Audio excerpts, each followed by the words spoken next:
This panel is about care economy and whether care economy is the future of work and non-conditional basic income might be a basis for it, or whether care economy is an example what work is and that work needs an unconditional basic income. Just one sentence from me in before. When I heard about care economy first, I thought, oh, maybe that's boring, I don't want to do that. And then I understood, oh, this is care economy is a specific term for work mostly done by women. And that's interesting, okay, but I'm a man. And then I realized all work and the entire economy and what the real understanding and conception of economy is in general today, care. Because work is always doing things for others. You know, you might think you are doing your work because of your income. That's schizophrenia. You are doing your work for the benefit of other people. So not your boss or the stakeholders, but for those who are the customers. Work today always is doing things for others, for the benefit of other people. Whatever you are doing, taxi driver, accountant, working in industries, artist, teacher, whatever. Consider it, think about it, it's always doing things for others. So, in real, we are living in a totally social world because this is globally. We are working for each other globally. You in India are working for us in Switzerland, and we do a little bit for you too. So it's globally social society because economy is care economy. But that's not understood yet. There are some people thinking, no, it's profit. But profit has nothing to do, profit for your private pocket is not economy, that's robbery. So economy is care economy, that's a general conception. But of course, we will have statements and experiences about specific care work, care economy, and how important this will become in the future. I would like to start this panel with Bela Hadwani. He had the initiative to establish this panel about care economy. Bela is a global citizen. He was born in Hungary, grew up in London, lived at several places in the United States, in Mexico, I don't know, everywhere in the world. He's an inventor. So the first version of the touch screen was invented by Bela Hadwani. He founded several, he is founder and co-founder of several enterprises, I don't know how many. Most of them related to digital techniques.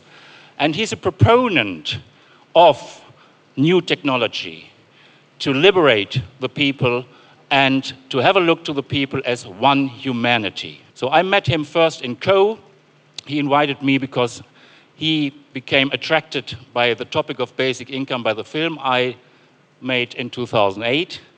And that meeting was for me inspiring also because this was an international meeting of people from all over the world. After that, I traveled to all their countries. And Bela has these connections worldwide. And Bela has a strong vision and care economy, alternative or complementary currencies to dealing with money by yourself, all this, and an unconditional basic income, that's what his heart is burning for. Bela, it's yours. Good morning, everyone. Yes, I recommend you all to listen to that film, Grundeinkommen.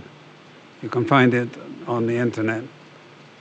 An hour and 38 minutes and about 40 different languages, subtitles. It kind of introduced me to basic income many years ago. Why are you here? Why am I here? I think we are all here because we care about something larger than ourselves. I care because I want a world which works for Mother Earth and all beings on it, including myself. When I arrived in India, I noticed that everything was not working the way I felt it should work. I'm sure some of you had the same experience. After a while, a leader who is working with me suggested, let's notice what is right, what works correctly. We immediately started to realize how many more things were working well. This exercise helped me to see the thousands of skills that are needed to create the world I depend on. It underlined for me again how I live in a state of interdependence and interbeing with all of you and all other beings. By interbeing, you know, I drink your water, I breathe your air. We all are dependent on a healthy Mother Earth. We want basic income because we believe that it enables each of us to choose the essential care that we need in order to have a life of dignity and well-being for everyone. Each one of us has had a change of heart that has moved us from selfish preoccupation to concern for the greater whole.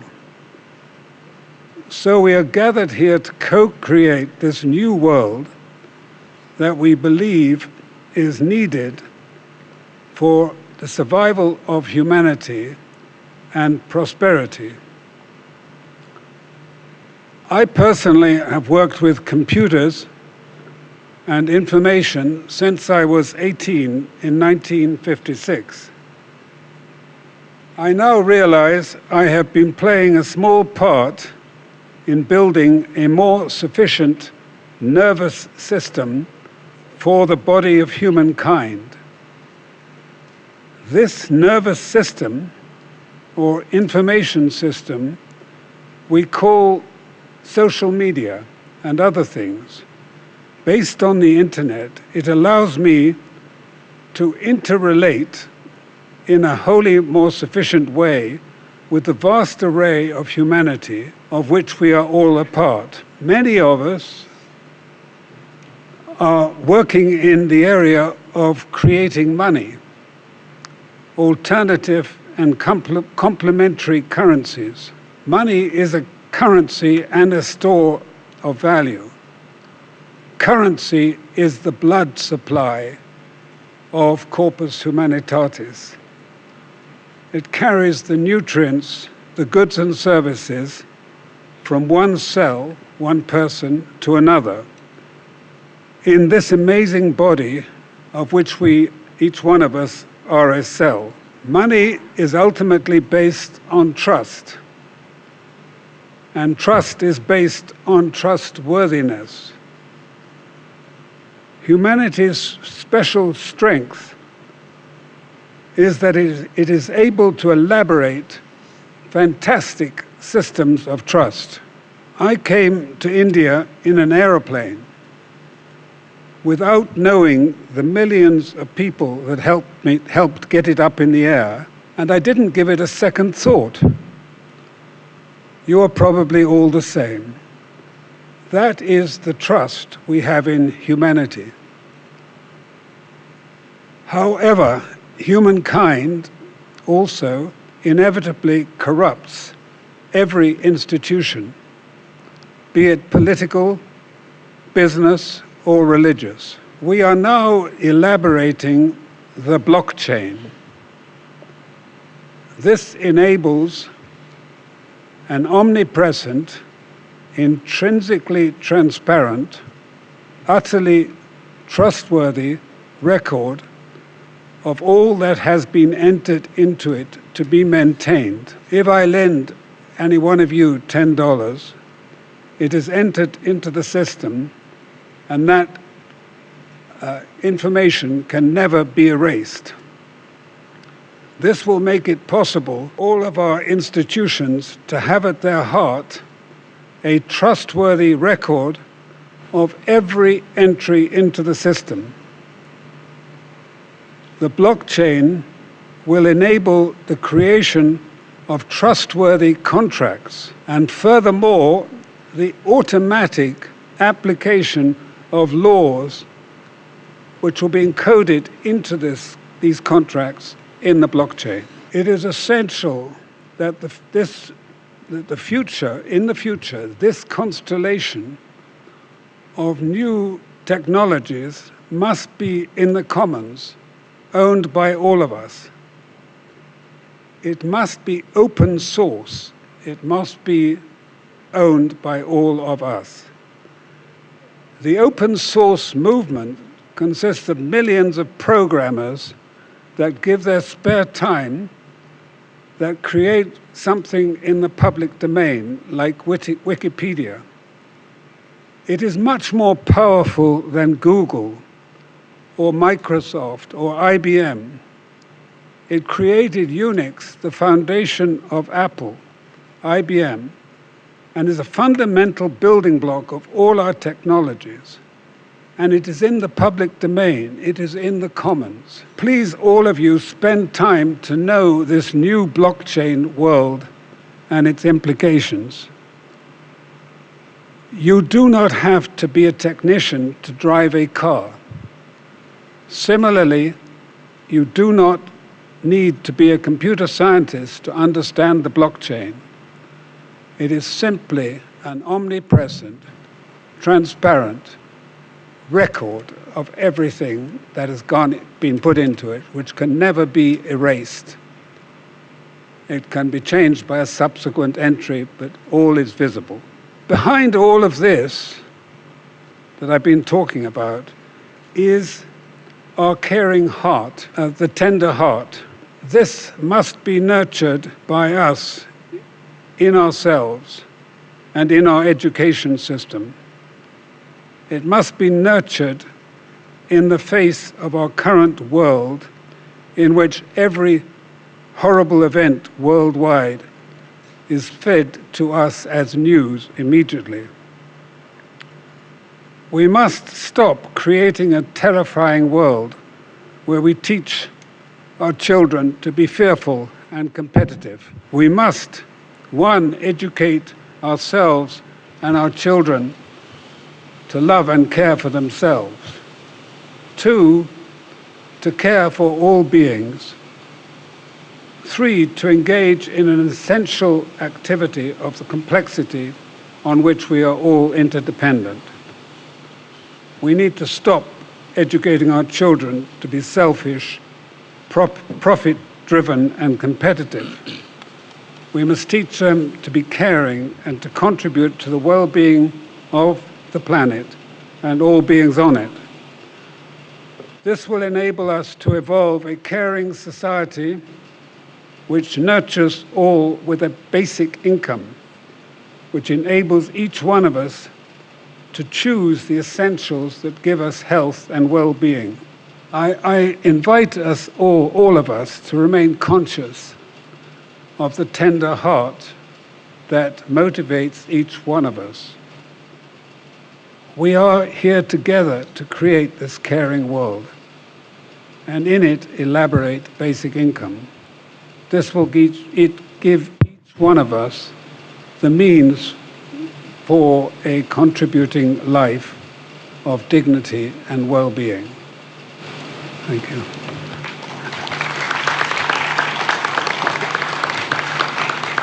Now I would like to introduce you to Gabriela Cabaña from Chile and Julio Linares from Guatemala. And I would like to say one word in before how I got to know Julio. That was shortly before the referendum in Switzerland. We have had a huge event in Zurich, and Julio was there, and I didn't know him. So I said, well, I'm Enno, I'm co-founder of Basic Income Switzerland. And like a shot of a pistol, he answered, I'm Julio, founder of Basic Income Guatemala. Next I met him in Taipei, Taiwan. There was the first UBI Asia Pacific conference. And he was there. And I said to him in front of that university, well, do you know where I can get a coffee? I need a coffee. And Julio knew where in that city, around the corner and that street, there was a tiny little coffee shop with the most best coffee of Taipei. So Julio is a specialist for coffee. Currently, both of you are living in Berlin, right? Julio is establishing Grundeinkommen Café, basic income coffee in Berlin. And both are preparing the movement for basic income in the entire South America. So now it's yours.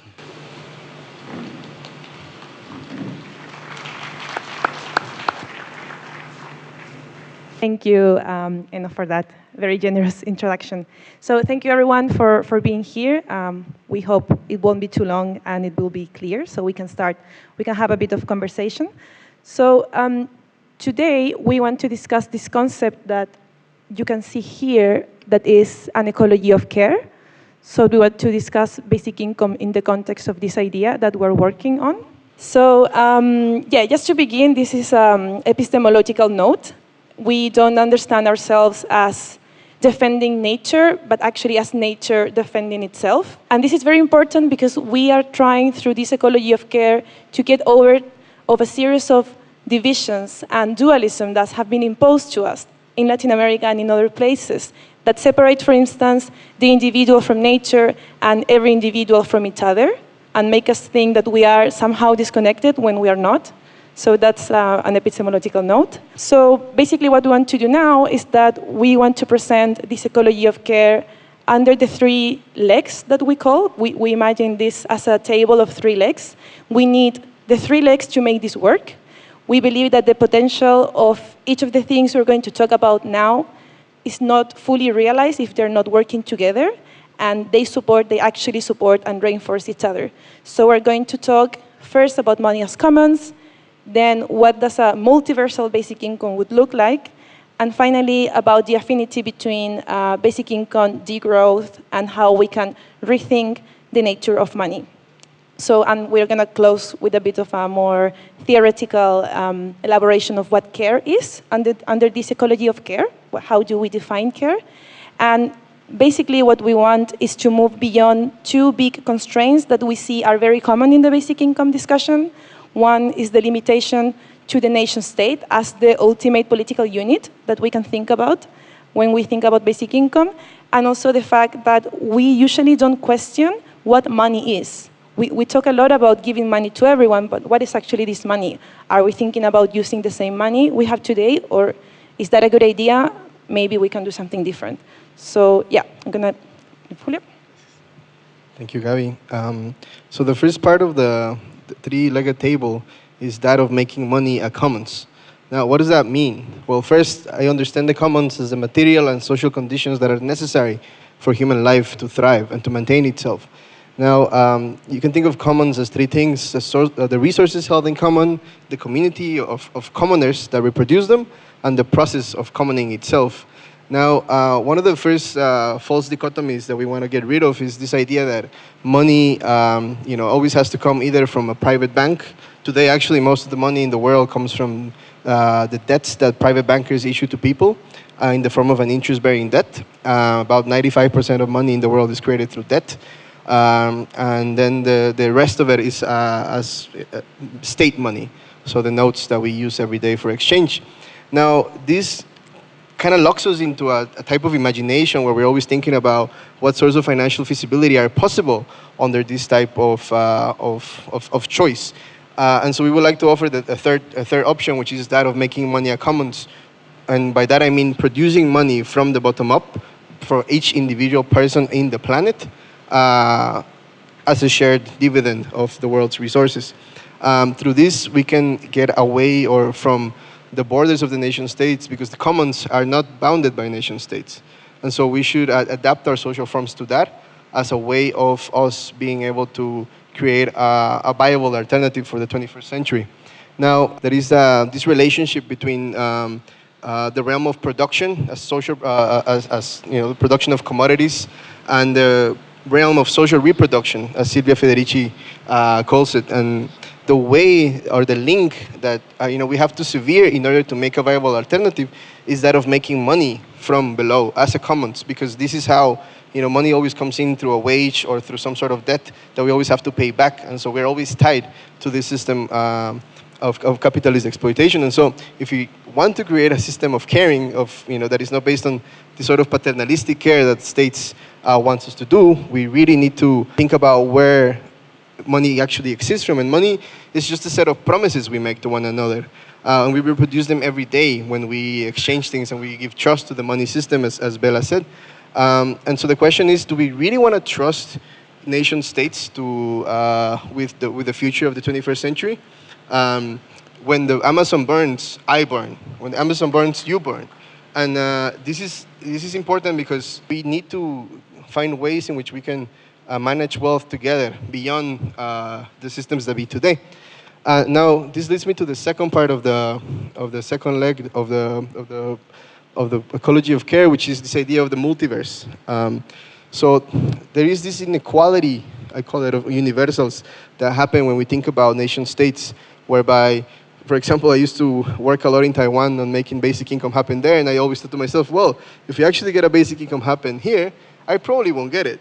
And if I'm in Germany and we make a basic income happen there, I also probably won't get it. And so, and in Guatemala, well, that's a place where I could get it, but I don't live there at the moment. And so I guess through this confusion of my life moving around, I ended up in an anarchist position thinking to myself, how can we bring about basic income that goes beyond the nation state as such, and that it's managed by people directly, democratically, through councils and through the people that actually care for society? What happens when the nurses and the mothers and the social workers are actually in control of the money supply and not the bankers and the bureaucrats? So yeah, it's a multiverse because it's not about, it's not bounded by a wall that is made by the president of the United States, any other type of national border. Okay, thanks. And just to close, if we can have the next one, yes?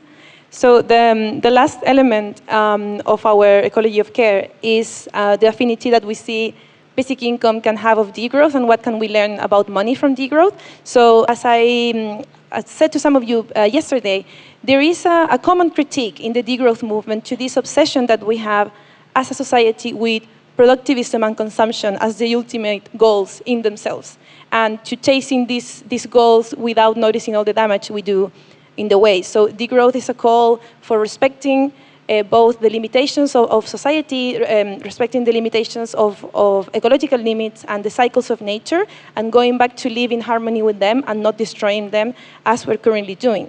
So if we would like to do a basic income that would actually make people less dependent on work and would give them more time to actually take care of other people and of the environment, what can we learn from money? So we like to talk about the birth and the death of money, because if degrowth is all about going back to the cycles of nature, how would a money that respects that work? Because currently what we have is a money that grows forever with a compounded interest rate. This has to do with the way in which money is produced to debt. So we need to keep the economy growing so we can repay our debts. This is like the machine we have created and we have ingrained in our societies. So we will have to design a money that doesn't work this way, a money that actually, yes, maybe can grow at some point, but then it also decays and it dies. So we could design a basic income that is given in a currency that actually decays with time, just like everything else in nature does. And this could work, for instance, to avoid accumulation, to avoid hoarding of currency for the sake of just holding that value. And it could help us also respect and live more in line with this idea of ecological limits that we clearly need to start respecting. And this idea is the idea of including a demurrage in this basic income. And this is the last element of our ecology of care. So just to finish quickly, yes? What we're saying basically, and here let's think more greatly about something we were talking about earlier. What is care? So we understand care as any action that goes into enhancing or increasing another's freedom.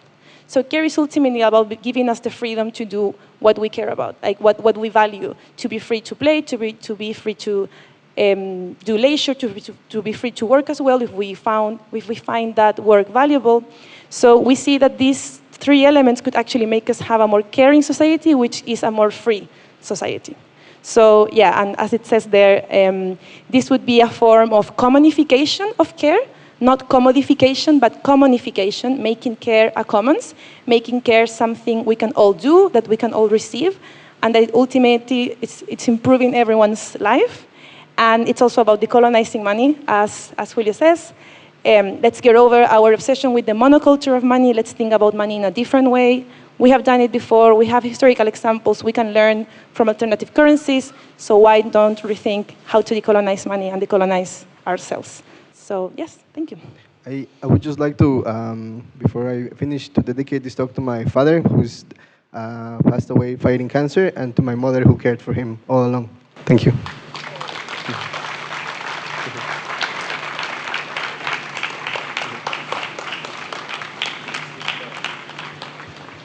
Thank you very much. Professor at the Nalsa University of Law, by the way, thank you for hosting this conference. Universal vulnerability is one key word of your short speech. Thank you so much. And I'm sort of really happy to come after you with the rethink that you are asking us to do of money. I just wanted to sort of start out by saying that NALSA is one of the partners of this Congress. And we offered to sort of alliance with the Congress and to host it here in the university because the Center for Legal Philosophy and Justice Education at NALSA is incubating a theory of justice, which we are premising on cooperation, contentment, and care. We don't think that you can really theorize or envision even justice by sort of like plowing a lonely furrow. And we felt that there was a kind of a natural alliance between what we are trying to do in that project and universal basic income. And it was from there that we sort of felt that a partnership was called for. And that's the beginning of this alliance and how NALSA is here and how we are having this Congress at NALSA. I have just a couple of points to make. And I sort of like, in a way, you could say what the other two panelists have already said. I'd be building on it in a certain way. I sort of want to begin from this acknowledgement of what I call as universal vulnerability and interdependence. Just a kind of a look at the life cycle approach sort of brings out very clearly that we are all vulnerable and that we all need each other, be it in, like in our infancy or when we are older or when we are ill. And these needs of caring can be met either respectfully or exploitatively. Patriarchy, casteism, racism, capitalism have been systems which have made for caring arrangements, but I would say have made for caring arrangements in an exploitative and oppressive manner, as people have been used as means to ends and not as ends in themselves. I think the chair had, when he started the panel, did speak about the fact that he suddenly realized that talking about a caring society or a caring economy is a very much a gender or a women's issue. Because care is needed, the question is this, that how do we organize it?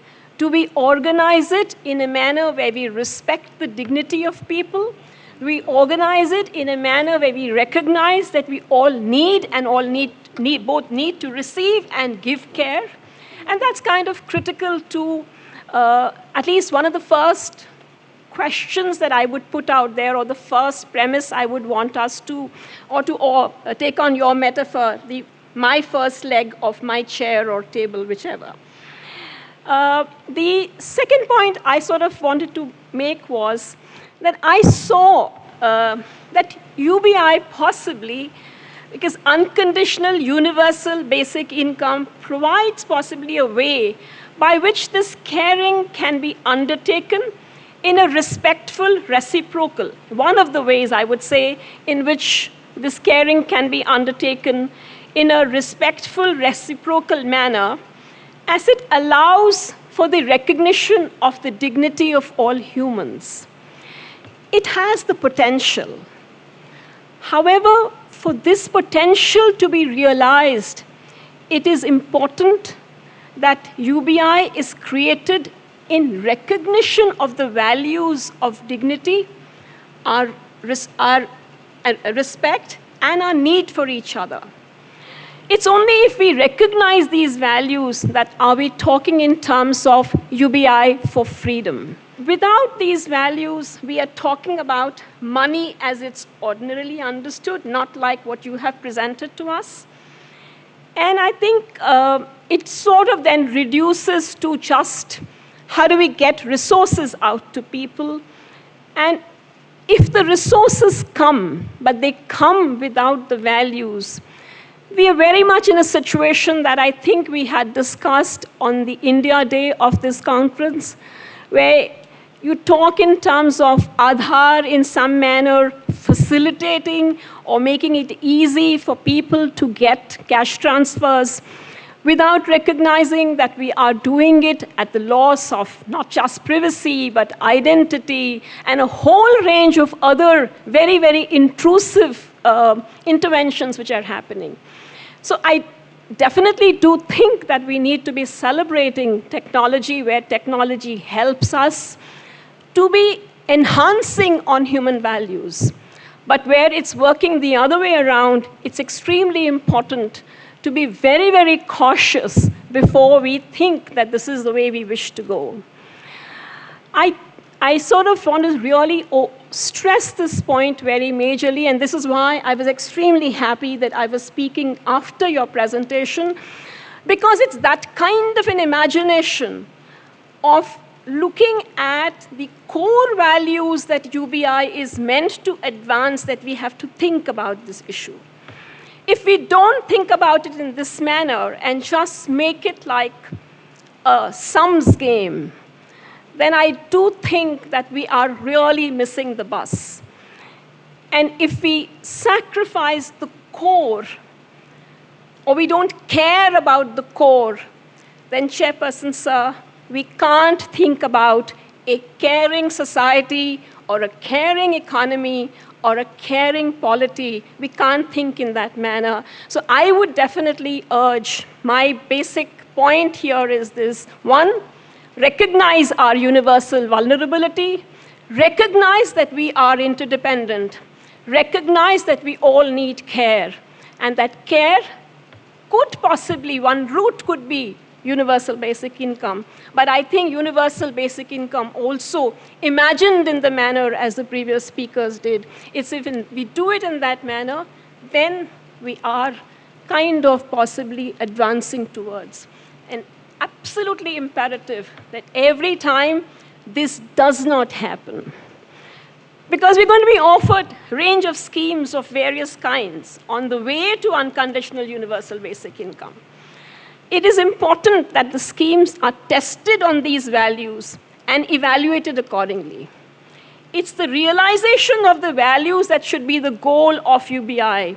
For without the values, we are not really going the way we want to, and we need to have the courage and the commitment to sort of say, yes, we have moved, but have we moved in the direction we wanted to? If we have not, then it's important to also admit to that. Thank you so much. Thank you, Professor Tanda. So I agree absolutely. It was a flaming speech. Thank you so much. When we have had the referendum and all that time of initiative in Switzerland, I always said it's not our main purpose to implement the basic income, because that will be implemented. Those people are visionaries and utopian who think that it will not be implemented. Our purpose is, our task is to take care that it is an unconditional basic income, to take care for the ethics, the moral, the core issues. So because this is a strong idea. It will be implemented. That's not so much what we have to do, but to take care that it is really what you said. So I'm very happy about your speech.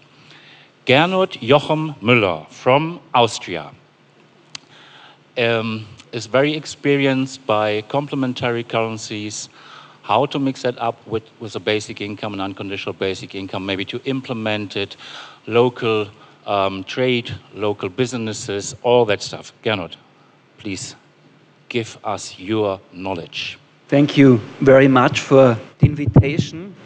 I am very pleased to be able to speak in this subject here. We are talking about care and basic income. And the question is whatever can come together all. So money and care in a larger sense. Why is this question arise and why a basic income still plays a central role? And how you can start basic income tomorrow, I would like to show with a practical example. I've been working with different complementary currencies since 25 years and founded last year a new model for care in Austria.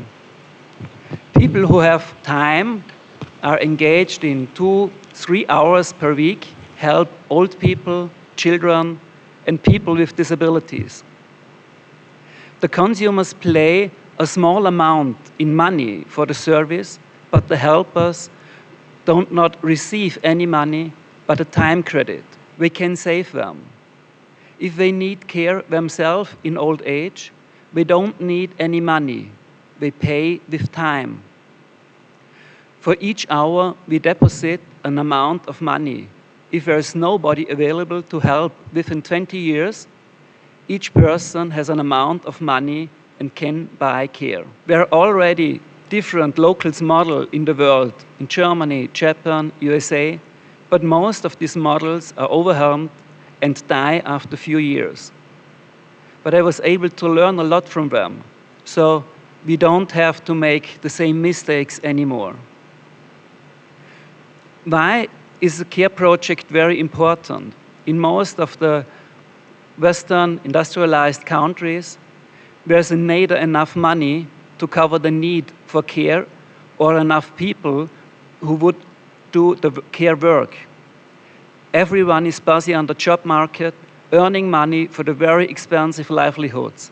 For example, children cannot longer take care of their old parents. So there's a very big problem. In Austria, for example, there's a company that consider bringing women from India to Austria so that they can care for our elderly people. We prefer to work a new model that combines a classic way of doing business with a new way of community doing business. We create a new generation contract. That's not unconditional. That means being caring about other people. This model, what we call time cushion, can be supplemented and brings me now to a basic income with a periodic income in time. For example, every week we could give each person 10 hours for regular help. So everything we can create ourselves could be paid for. Everything we can create with our hands. This would mean, in a bigger picture, that a state or organization can give to all citizens, to all members, a time basic income without spending money on it, similar what Korea does. This would require the organization for exchange platforms, markets, meeting points, communication tools. But I think that would be a real concern for people and for the environment. And the best thing is, you could start tomorrow. We can do it ourselves and don't have to wait for others' money. And I think it's important on the longer run that we become aware of the effects of different forms of monies. Otherwise, we will transform all the negative effects from the money system into those who are really poor. Thanks a lot. Thank you, Gernot. We have 4 questions, 2 from women, 2 from men, and then a final answer and statement round here on the panel. So, questions? Hello, I'm Geoffrey Balcher from Australia, and I moved there from the Philippines to be a carer for my parents. And I enjoyed the best years of my life, caring for my parents under a pension that the government of Australia is slowly eroding. And it breaks my heart because this is my way of paying back to society that was kind to me, to my parents, to continue working for it through a basic income so that everyone can share that joy that I enjoyed in this life. Thank you. Thank you. Thank you very much. So actually, because we are rethinking the meaning of money with Bitcoin and also where it comes from, it reminds me of what Lena Levinas said last August in Tampere when she warned us about the risk of financialization in relation to basic income being used as a collateral by people who have to take more and more loans because they earn too little. And I'm wondering, considering that indeed household debt is rising because they earn too little, if basic income comes as, partial or too little an amount too late, what will happen if we don't regulate basic income? And can Bitcoin be the alternative, considering that it's not guaranteed by a central bank? And right now the problem we have is that several sovereign central banks like the US, with 80% of currencies being the US dollar, is that there are competitions between central banks and they don't find some kind of peaceful agreement. So we need a kind of global central bank eventually, but we are far from that. So I'm wondering what's the alternative concretely to make sure basic income will not fall into the spiral of financialization. Thank you. It is targeted to Bella Advani, the question? Both Bella and also the reflection on money and what can we do to avoid this. I just wanted to express my appreciation for all that the panel had to say. We'll be speaking tomorrow. There'll be another panel on care and on women's work in particular and on unpaid work. But particularly the idea that we're all vulnerable and that we need to have someone look after us at some point, I think is a really important point. It's not a question. Thank you. Thank you. Just a very brief question, maybe not necessarily related to the theme today, but I read that there's a referendum in Austria on basic income. Is that actually happening? At the moment, it's not happening, and they say we can do it as a big and is a model for a bigger picture. Okay, but it's on the Interior Ministry's website. It's set for November. I think there's a woman here from Austria, from the BNA network. It better this woman say more about this. Not yet. So, that was a question for you 3. You will start. So, Bitcoin is not an alternative. I repeat, Bitcoin is not an alternative. The problem with the system of Bitcoin is that it has a very regressive notion of what money even is. So it's basically like virtual gold, So people hoard it, there is a limited amount. It's based on this scarcity mindset. So it's not clearly an alternative. And then underlying this is the political economy of the system, whereby you have this intense competition by anarcho-capitalist people that mine this currency at greater lengths in places like China and Venezuela and so on, at no avail. So from the design of the system itself, it won't really give an alternative to anybody as a basic income. Now, having said that, tomorrow we will have a panel on this whole blockchain, critical panel on blockchain and basic income, where we would explore more of these questions. But yeah, for me, this is definitely not the way forward. I think it's important not to confuse blockchain with Bitcoin. I agree with Julio that Bitcoin is not a desirable solution. But the blockchain is the underlying ledger which which is a record of everything that is transacted. And so one of the questions was, how can we implement basic income in an incorruptible manner, I think, basically. I think we will end up implementing basic income. You know, Julio and Gabriela pointed out that money is a set of promises that we make to each other. So the way we'll implement basic income, maybe not at the first try, but in the second or third try, it will be implemented as a creditworthiness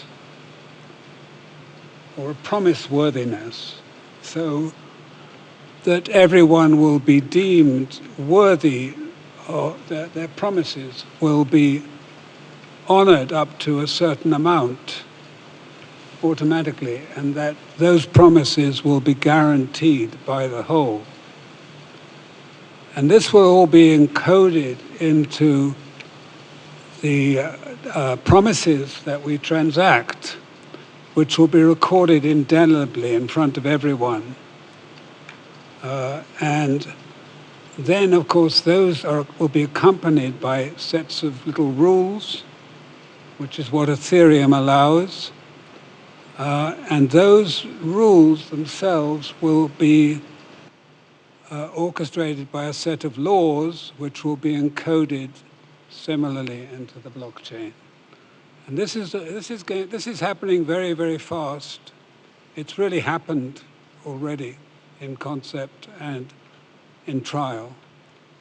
So this is the world we're rapidly evolving into.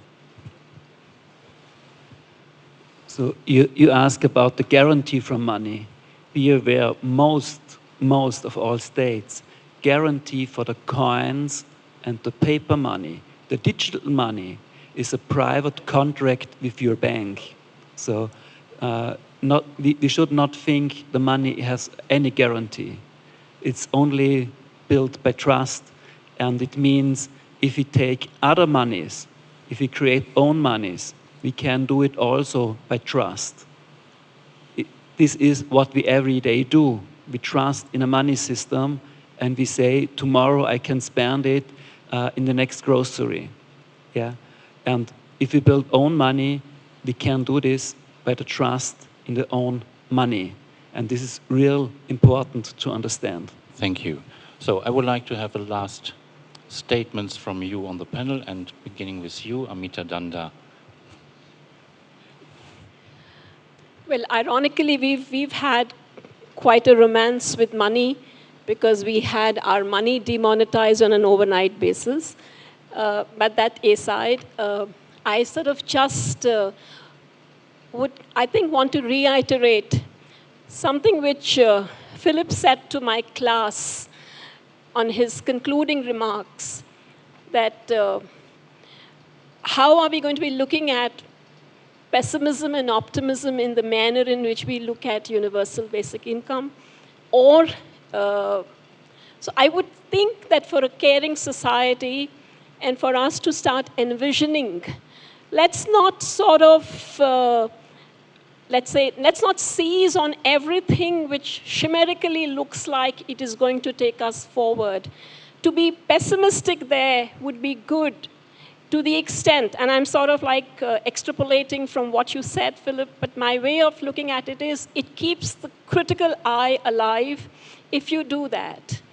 If you celebrate too soon, and you don't critique and criticize where criticism is due, then that long-term optimism that you were speaking about is not possible. It is, if you are wanting to overturn something which has been happening in the world for centuries, and you want to overturn it, it is not going to be an overnight affair. So it's important that all of us should know it's a long haul and need to work out strategies by which we can survive that long haul. So I somewhere do think that Philip's mantra of short-term pessimism and long-term optimism is something I would want to recommend. He recommended it to my class, and of course we also had Eduardo Singh subsequent to that. Whether he'll do that now, I can't say, but it was a wonderful experience is all I can say. If you can invite him, Chair, he would be wonderful. Thank you very much. I give the mic to Gabriela Cabana for your last statement. Okay, I will be brief. I just wanted to say I'm really happy that we ended up talking about the need to acknowledge our vulnerability and our interdependence, because too often we treat those as problems, as things we need to hide. So we try too often to say, oh, you need to stop being dependent, you need to, get your own means and to be an autonomous subject. But autonomy is an illusion. We're all interdependent. We depend on each other. Even when we're healthy, even in our best days, we still rely in the invisible labor, in the invisible caring labor of so many people. And the first thing to start fixing the situation in which all of this goes and acknowledge is actually noticing and accepting that we are vulnerable and that we depend on others. And only then we can think seriously about social justice. So I'm really glad this conversation happened this way. Gernot Jochem Müller. A small vision. Think about the UBA, 50% in money from your county, 25% in original money you can only spend by local shops, and 25% in a time money for social care and for social relationships. So think about this, and we have a new discussion about UBA and a new discussion about be part of a community and a society. Julio Linares. So I would just like to invite everybody again to go to the session tomorrow about women's unpaid labor. We talked a lot about care today, but we should be careful not to create a hierarchy between other forms of labor, like reproductive labor as such, as they call it. So domestic work, for example. There's a difference, I guess, that it's being made there. Does care involve reproductive work as in domestic work? We should be careful not to invisibilize those aspects and say that only this sort of more transcendental caring is important. It's also the everyday life. One side of it is changing the nature of money, decolonizing money, but the other side is decolonizing ourselves. What we do every day, our actions, how we treat with each other. This is very important also. The change comes from within and then out. Yeah. Thank you. Bela Advani. So I hope we have, between us, helped you all to begin to see that money will rapidly be replaced by the system of promises we make to each other. That's what Julio and Gabriela brought it to light. But it will rapidly be replaced by the system of promises we will make to each other. This will be enabled by the indelible record that will be kept on the blockchain and the omni-transparency of the visibility of that to everyone. This will make each one of us instantly wealthy, or as wealthy as our trustworthiness. And basic income will be replaced by a system of creditworthiness.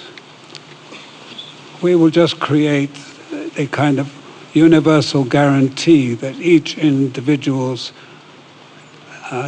trustworthy, or the creditworthiness up to a certain limit each period of time.